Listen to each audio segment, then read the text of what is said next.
Hello friends, welcome to Vamja education. આ વિડીયોની અંદર આપણે શીખીશું ધોરણ 8 વિષય ગણિત ચેપ્ટર 10 ઘાત અને ઘાતાંક, જેમાં આપણે પહોંચ્યા છીએ સ્વાધ્યાય 10.2 નો ક્વેશ્ચન નંબર 3. આગળના ક્વેશ્ચન તમે ન જોઈએ તો ચોક્કસથી જોઈ લેજો. બધા જ સરસ રીતના ક્વેશ્ચન શીખવેલા છે, સમજાવેલા છે. સૌથી પહેલાં તમારે બધા વિડીયોને લાઇક કરી અને આ વિડીયોની અંદર તમારી હાજરી તમારે પુરાવી દેવાની છે. ચેનલને સબસ્ક્રાઇબ કરીને બેલ આઇકન દબાવી દેવાનું છે તથા આ વિડીયોને તમારા ફ્રેન્ડ સાથે તમારે શેર કરી દેવાનો છે. ચાલો બાળકો, શરૂઆત કરીએ આપણે સ્વાધ્યાય 10.2 ના ક્વેશ્ચન નંબર 3 ની. તો ક્વેશ્ચન નંબર 3 ની અંદર પેટા 5 ક્વેશ્ચન છે. કરવાનું શું છે તો કે જે સંખ્યા આની અંદર આપેલી છે જેને આપણે પ્રામાણિક સ્વરૂપમાં લખવાની છે.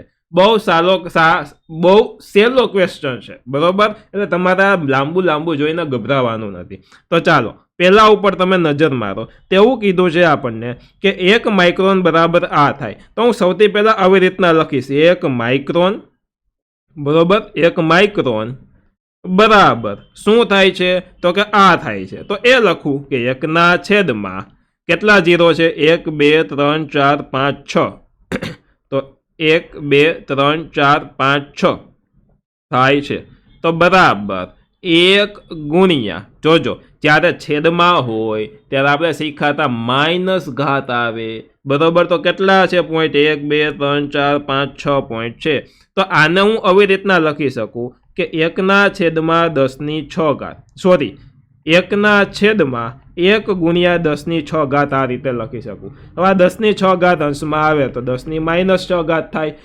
બહુ સહેલું છે. તો 1 ગુણ્યા 10 ની માઇનસ 6 ઘાત. શું કર્યું?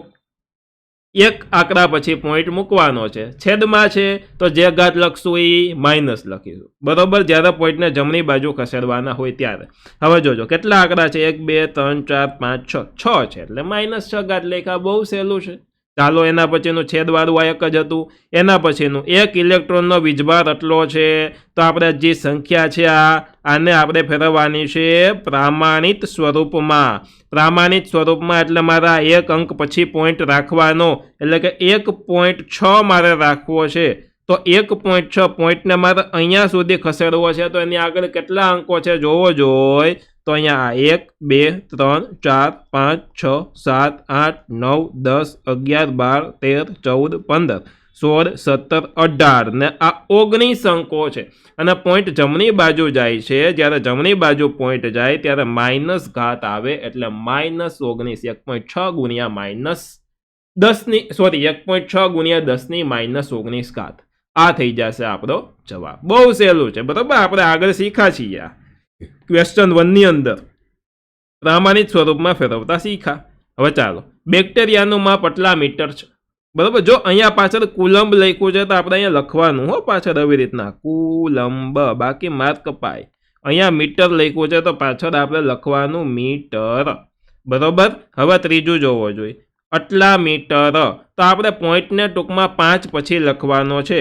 તો 5 ગુણ્યા આને 5.0 કહી શકાય, આ ખાલી 5 લખવાના, બરોબર? તો પોઈન્ટને અહીંયા લાવવાનો છે. તો કેટલા આંકડામાં પાછળ લાવવો જોશે?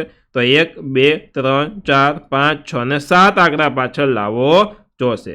અને જમણી બાજુ પોઈન્ટ આવે છે એટલે 10 ની માઇનસ 7 ઘાત. ડન છે. ચાલો એના પછી આમાં જો પાછળ મીટર છે તો હું લખીશ મીટર. ચોથું જોવો જોઈએ તો ચોથું કરી દઉં. ચોથામાં લખું તો શું છે? વનસ્પતિ કોષનું માપ આટલા મીટર છે. તો જુઓ અહીંયા એક અંક પછી જ પોઈન્ટ લખવાનો, એટલે 1.275 પહેલાં લખી દઉં છું. 1.275 ગુણ્યા, હવે 10 ની ઘાત કેટલી આવશે? તો કે અહીંયા મારે પોઈન્ટ લઈ આવવો છે. તો કેટલા અંક મારે પોઈન્ટને પાછળ ખસેડવો પડશે? તો કે 1 2 3 4 ને 5, પછી અહીંયા પોઈન્ટ આવી જાય.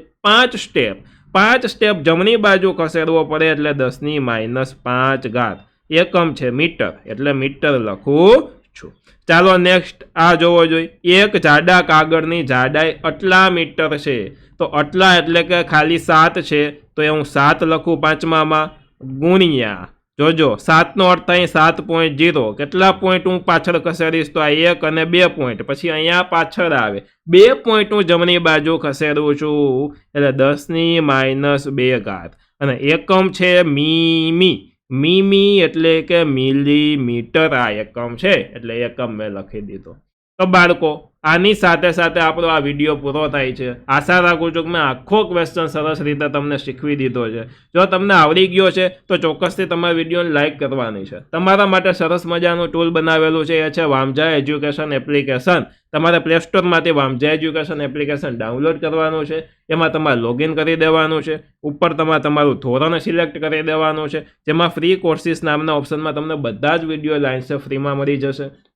કોર્સિસ નામના ઓપ્શનની અંદર તમે જઈને તમારા ધોરણનો કોર્સ ખરીદી શકો છો. લિંક નામના ઓપ્શનમાં જઈને તમારા ધોરણના વોટ્સઅપ ગ્રુપમાં તમે જોઈન્ટ થઈ જાઓ, જેની અંદર આપણે યુટ્યુબમાં જે વિડીયો આવશે તેની લિંક વગેરે એમાં મૂકી દઈશું. બરોબર?